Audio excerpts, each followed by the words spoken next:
अल्लाह ताला जनाब तुहानूं खुश रखे, जिथे भी आओ खुश रवो ते आबाद रवो। बड़ी प्रॉब्लम बनी है करोना की, तुहानूं आपको पता है कि ते मैं थोड़ा वेला सी, घर बैठिया सी ते मैं क्या चलो तुहानूं ना हज़रत यूसुफ अलैहिस्सलाम सुनाइए। ठीक है, भाई गुलाम रसूल डोगियां वाले दी आवाज़ च। ठीक है, हज़रत यूसुफ अलैहिस्सलाम दा किस्सा पसंद आवे तो अपनी राय ते अपने कॉमेंट्स जरूर दवियो। ठीक है जी, लो सब तो पहले सिर्फ तो सुना हजूर दे चौं यारां दी गान लिखदा है शुक्रिया कीता दिता यूसुफ दे हथ फड़ा आसा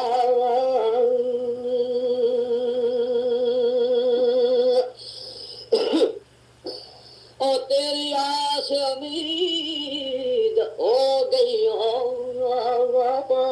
पूरी लाओ प्यारा गया आसा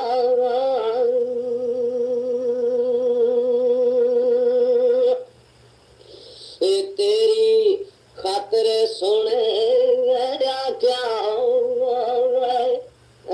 सोना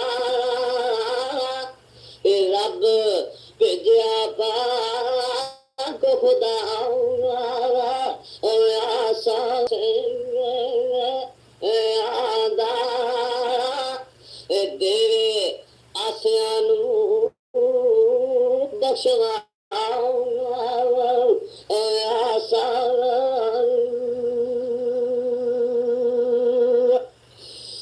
तोहफा जन्नतां दा वास बहा रल के वेखदे सब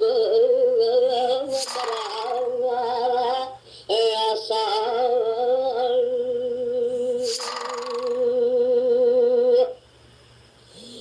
आखे वाला भी बे ओ मिसाल कायम दिल रुबा यूसुफ दिल रुबा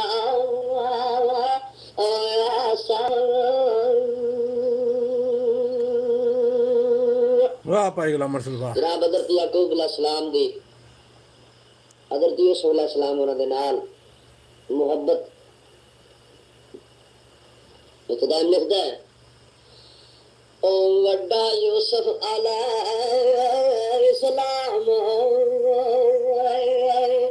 सोना बिन्यामीन निका पाई जान पाई आया जदू जहान दे शानो औसती गई वालदा छोड़ जहान भाई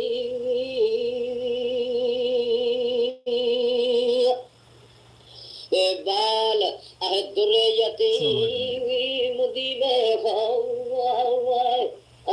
सूरत ओया नबी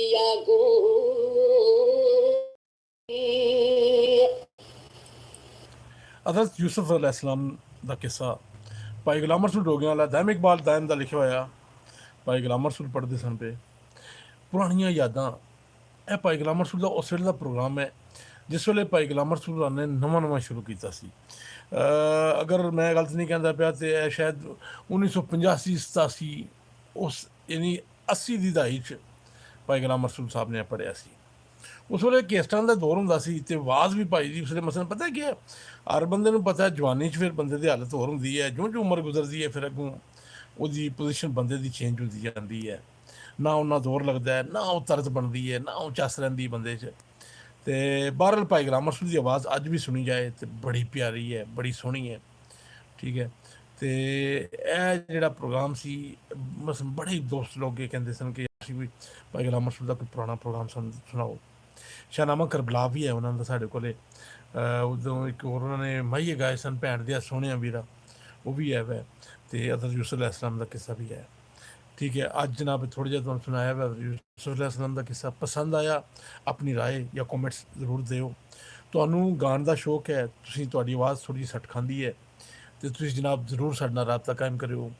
ਅਸੀਂ ਜਨਾਬ ਤਾਬੇਦਾਰ ਹਾਂ ਤੁਹਾਡੇ, ਅਸੀਂ ਜ਼ਰੂਰ ਤੁਹਾਨੂੰ ਲੋਕਾਂ ਦੇ ਸਾਹਮਣੇ ਲੈ ਕੇ ਆਵਾਂਗੇ।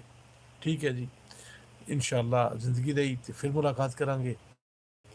ਸੋਹਣੇ ਰੱਬ ਦੇ ਹਵਾਲੇ ਜੀ, ਅੱਲਾ ਹਾਫਿਜ਼।